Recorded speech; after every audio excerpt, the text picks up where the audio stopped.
அன்பானவர்களே, இயேசு ரட்சகரின் நாமத்தில் உங்களை அன்போடு வாழ்த்துகிறேன்.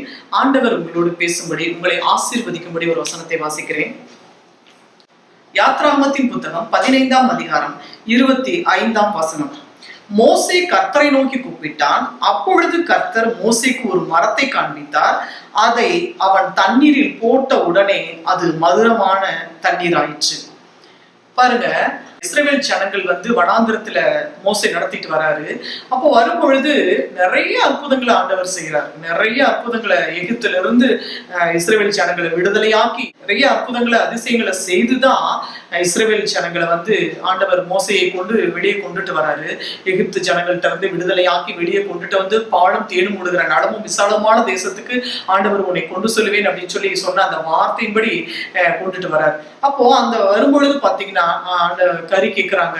ஐயோ, இவ்வளோ பேருக்கு நான் எங்க ஆண்டவரே போவேன்? இத்தனை லட்சம் ஜனங்களுக்கு நான் 40 லட்சம் ஜனங்களுக்கு நான் எங்க போறது கறிக்கு அப்படின்னு சொல்லிட்டு. ஆனாலும் மோசேட்ட ஆண்டவர் சொல்லுவார், என் கரம் குறுகி போனது என்று எண்ணினாயோ அப்படின்னு சொல்லி. ஆனா அப்பதான் ஆண்டவர்கிட்ட கேட்கும் பொழுது ஆண்டவர் சமுத்திரத்திலிருந்து காடைகளை கொண்டு கொடுத்து அவர்கள் திருப்தியா நல்லா புசித்து திருப்தியாகிற அளவுக்கு போதுங்கிற அளவுக்கு ஆண்டவர் போசித்தார். மறுபடியும் அவங்களுக்கு தண்ணீர் தாகம் எடுக்குது. ஐயோ, நான் தண்ணிக்கு எங்க போறது அப்படின்னு சொல்லிட்டு தண்ணி தாகம் திரும்ப முறுமுறுக்கிறாங்க. அப்பொழுது ஆண்டவர்கிட்ட அப்பதான் ஆண்டவர்கிட்ட ஜெபம் பண்றாரு. மோசே கர்த்தரை நோக்கி கூப்பிட்டான். அப்பொழுது கர்த்தர் மோசேக்கு ஒரு மரத்தை காண்பித்தார். அப்போ ரொம்ப தாகமா இருக்குன்னு சொல்லி தண்ணி குடிக்க போறாங்க. அந்த தண்ணீர் ரொம்ப கசப்பா இருக்கு, குடிக்க வாயில வைக்க முடியல. அப்போ ஆண்டவர் சொல்றாரு, அந்த மரத்தை வெட்டி அதுல போடு அப்படின்னு சொல்லி. அந்த மரத்துல ஒரு கிளையை வெட்டி போடும் பொழுது அந்த தண்ணீர், அந்த மாறான கசப்பு, அந்த கசப்பான நீர் மதுரமாக மாறிற்று அப்படின்னு சொல்லி வசனம் சொல்லுகிறது. பிரியமானவர்களே, இன்றைக்கு கூட உங்கள் வாழ்க்கையில எந்த விதமான கசப்பான ஒரு காரியம் இருக்கிறதா, அதை ஆண்டவர் மதுரமாக்க போகிறார். மரத்தை வெட்டி, அந்த மரம் தான் சிலுவையின் மரம்.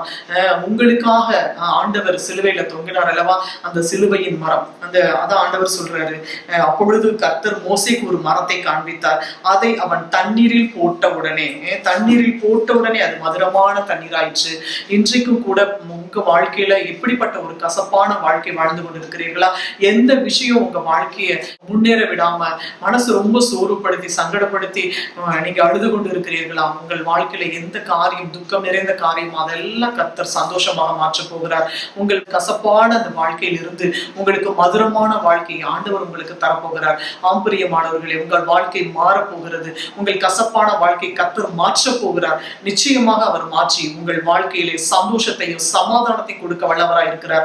ஐயோ, எனக்கு ஒரு திருமண காரியம் நடக்கல, குழந்தை பிறக்கல, என் வாழ்க்கையே வீணா போயிடுச்சு, இனி இருந்து நான் என்ன பிரயோஜனம்னு சொல்லி நீங்க அழுது புலம்பிக் கொண்டிருக்கிறீர்களா? நிச்சயமாக தேவன் உங்கள் வாழ்க்கையில ஒரு மகத்தான காரியங்களை, ஒரு அற்புதங்களை கர்த்தர் செய்து உங்கள் வாழ்க்கையை மதுரமாக்க போகிறார். உங்கள் வாழ்க்கையில நிச்சயமாக ஒரு சந்தோஷமான சமாதானமான ஆசீர்வாதமான வாழ்க்கையை நீங்கள் பார்ப்பீர்கள் என்று ஆண்டவர் இன்றைக்கு உங்களோடு கூட பேசுகிறார். உங்களை தேற்றுகிறவராக, உங்களுக்கு தாயும் தகப்பனாக அவர் உங்களோடு கூட இருந்து உங்களுக்கு தாய் தகப்பன் செய்ய முடியாத, ஒரு சகோதரன் செய்ய முடியாத, உடன் பிறந்தவர்கள் செய்ய முடியாத, தோழர்கள் நண்பர்கள் செய்ய முடியாத காரியங்களை கர்த்தர் உங்கள் வாழ்க்கையிலே செய்து உங்கள் வாழ்க்கையை ஆண்டவர் ஆசீர்வதித்து உங்களை மகிழ பண்ண போகிறார். ஒன்றுக்கு கவலைப்படாமல் ஆண்டவரிடத்திலே இந்த வசனத்தை சொல்லி நீங்க ஜெபம் பண்ணுங்க. ஆண்டவர் சொல்றாரு மோசே கிட்ட, அந்த மரத்தை வெட்டி போடு அப்படின்னு சொல்லி. அவன் உடனே கேட்டான்.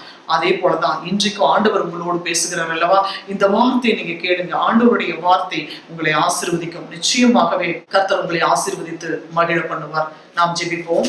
சர்வவல்லமையுள்ள எங்கள் அன்பின் பரலோக பிதாவே, இயேசுப்பா, இந்த நல்ல வேளைக்காய் உமக்கு நாங்கள் நன்றி செலுத்துகிறோம் சாமி. உங்களுடைய ஜனங்களுடைய வாழ்க்கையில என்ன கசப்புகள் இருந்தாலும் ஆண்டவர் அதை நீர் மதுரமாக நீர் மாற்றி உடைய ஜனங்களுக்கு ஆண்டவரே நீர் சமாதானத்தையும் சந்தோஷத்தையும் விடுதலையும் நிம்மதியையும் ஆறுதலையும் கர்த்தர் கொடுத்து நீர் ஆசீர்வதிக்க வேண்டும் என்று சொல்லி நாங்கள் ஜெபிக்கிறோம் சாமி.